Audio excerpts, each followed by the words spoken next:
श्री कर्ण प्रकाश जी इसी संबंधित प्रश्न पूछते हैं। वो कहते हैं कि किसी प्रतिमा का एक बार अभिषेक का विधान आपके निर्देशन में मिला और शांति धारा के अर्घ के बाद अभिषेक नहीं करना चाहिए, ऐसा भी आता है, तो त्रिकाल पूजा या त्रिकाल वंदना का जो विधान है उससे क्या दोष लगेगा? और दूसरी बात, यदि किसी का अभिषेक करने का नियम है और वो अभिषेक यदि नहीं कर पा रहा है तो इसका दोष किसे लगेगा? और क्या ऐसा करवाने वाला अभिषेक में बाधक बनेगा तो उसे दुर्गति का बंद होगा क्या? आजकल क्या चल रहा है, एक ही बात चल रही है, कुछ साधुओं की, कुछ ग्रस्तों में। सुधा सागर महाराज ने क्या करा रहे हैं उसका खंडन करना है बस। उनको ये मतलब नहीं है, इससे प्रभावना हो रही है उनको। सत्य सत्य त्रिकाल पूजा वंदना की बात तुम करते हो तो है कोई आज माई का लाल साधु, है कोई माई का लाल श्रावक, है कोई मंदिर जहां त्रिकाल पूजा होती हो? और त्रिकाल पूजा का अर्थ है सुबह जैसा अभिषेक पूजन होती है ऐसी दोपहर में भी होना चाहिए, और जैसी दोपहर में हुई है ऐसी शाम को भी होना चाहिए।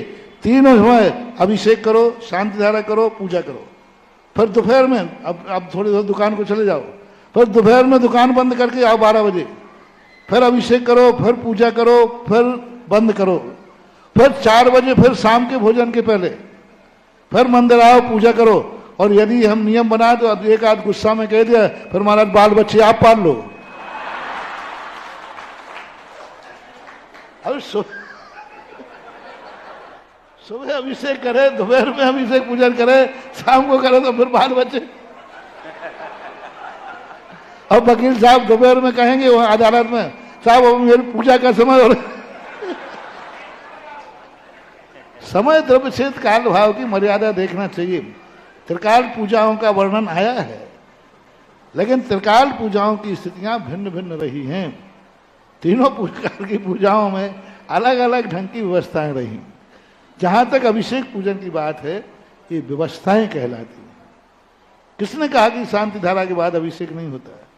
किसने कहा कि दोबारा अभिषेक नहीं होता? कौन कहता है?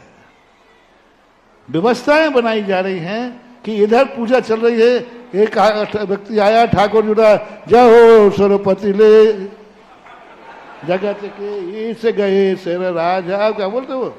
और ये कह रहा है उदक चंदन तंदोल पुष्प कही, तो क्या तमाशा मचा रखा है? अरे घर में वहीं कोई स्नान कर रहा है, कोई भोजन कर रहा है, कोई सुसु कर रहा है, कोई पोटी कर रहा है, सब एक साथ कर लो, मुसाफिर खाना मचा लो। तो ये व्यवस्थाएं बनाई गई हैं कि भाई अच्छे से सब लोग बैठकर अभिषेक कर लो, फिर बैठ करके सब लोग पूजा कर लो।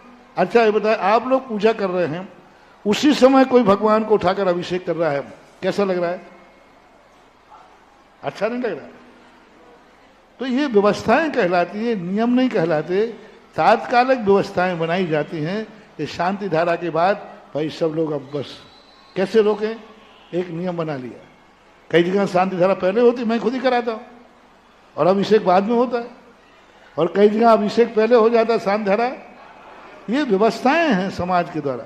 और 2-2 बार भी मंदिर में अभिषेक होते हैं, लेकिन व्यवस्था से होते हैं। अब रखे हैं भगवान 6 बजे से शाम दोपहर में 11 बजे तक, वो आया लोटा डाल दिया, वो आया लोटा डाल दिया, उसी पानी में मक्खियां गिर रही हैं, उसी पानी में भगवान डूबे हैं। और भगवान पत्थर के नहीं, चेतन भगवान हैं, और भगवान सुबह से गीले हैं 6 बजे से। और तुम्हें 6 बजे से 11 बजे तक यदि गीला रखा जाए तो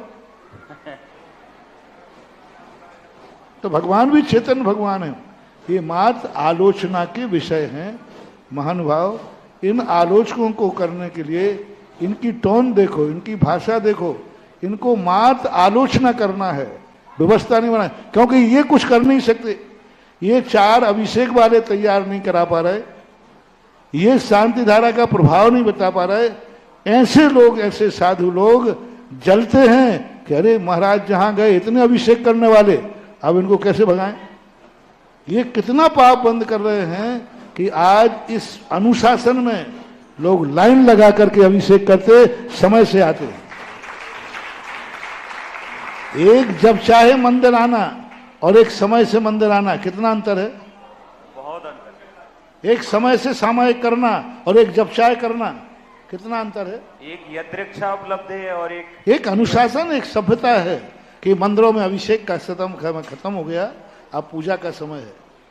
अब वो माली बैठा है, 11 बजे एक आया व्यक्ति और ठाकुर जी को उठाया, भगवान जी को, और उठाला और बैठा दिया। तो भगवान को एक मर्यादाएं हैं। किसी भी अकृत्रिम चैत्यालय आदि में इस प्रकार की व्यवस्थाएं नहीं लिखी गई, सब जगह व्यवस्था है। इनको आलोचना न बनाए महानुभाव, इनको एक व्यवस्था बनाए, और ऐसी व्यवस्था बनाए, कम से कम 4 अभिषेक कर रहे हैं तो उनको देखकर खुश हो जाओ, और तुम खुद करके दिखाओ ना, क्या बात हो गई। जो कर रहे हैं उनकी आलोचना क्यों करा रहे हो। किसी मंदिर में तुम अभिषेक करने वालों की विधि बताओ। एक बार मैंने जयपुर में स्मारक वालों से कहा, बोले महाराज ऐसे मुनि होते हैं, ऐसे मुनि होते हैं। मैंने कहा भाई ऐसा करो, एक मुनि तुम बना के दिखाओ कैसा होना चाहिए। चलो उस मुनि को अकल में, मैं तो उनके मुनि के पीछे चलूंगा। तुम एक सैंपल तो दो कि मुनि ऐसा होना चाहिए। ये मुनि ठीक नहीं है, ये मुनि की चर्या ठीक नहीं है, तो ठीक क्या है। एक सैंपल में बना के दिखा दो और फिर कहो मुनि ऐसे होना चाहिए।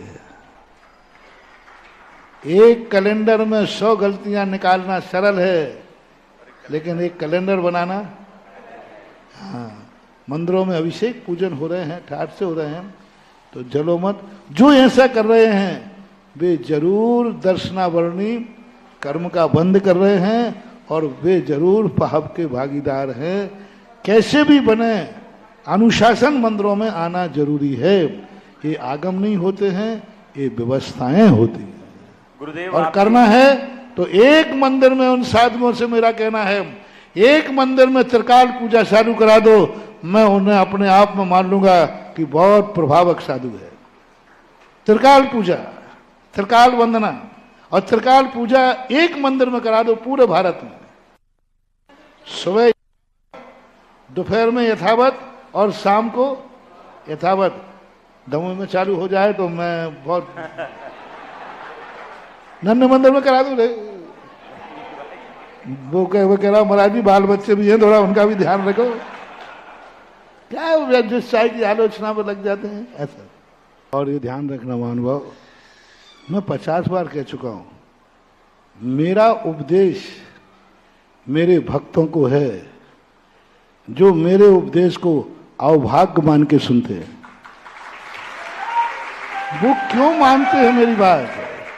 जो मेरे दुश्मन है या मैं गलत बोलता हूं, वो क्यों मानते हैं, क्यों सुनते हैं। बताओ, आप बताओ भैया, दादाजी लोग बताएं, तुम्हारी कमाई तुम अपने बेटे को देते हो कि पड़ोसी को है। तो मेरे प्रवचन मेरे पसीने की कमाई है। देखो ये यदवा किसी को दे दे, मेरा प्रवचन भक्तों के लिए है, मेरा उपदेश भक्तों के लिए है, जो मेरे उपदेश को अवभाग्य मान करके करते हैं। और जो गलत मानते हैं, कृपया करके वे सुनते क्यों, उनका सुनना ही अपराध है, अनधिकृत है। मैंने उनको उपदेश दिया ही नहीं है, मैंने उनको उपदेश दिया ही नहीं है। मैं तो उनको उपदेश दे रहा हूं जो अनुग्रह चाहते हैं कि महाराज आप हमारे लिए उपदेश दे करके उपकार कीजिए। मैं कभी किसी को जबरदस्ती नहीं करता। तुम कहते हो नहीं हमें तो आप दीजिए, तो भक्त लोगों खैर चिंता नहीं करो, हमारे भक्त बहुत मजबूत हैं, कहीं से ना हिलने वाले हैं और ना डुलने वाले हैं। एक बार लालू से कहा कि लालू तुम्हारी बहुत बुराई हो रही है, देखो पेपरों में क्या पड़ा है, तो तुम्हारे वोटरों पर प्रभाव पड़ेगा। बोले नहीं पड़ेगा। बोले क्यों। बोले हमारे वोटर पेपर पढ़ते ही नहीं है, वे वोटर पढ़ के जानते ही नहीं है, कितने ही पेपरों में निकालो। तो यही मेरी चिंता है। अरे बाहर से निकालने वालों चिंता मत करो, कोई फर्क नहीं पड़ने वाला।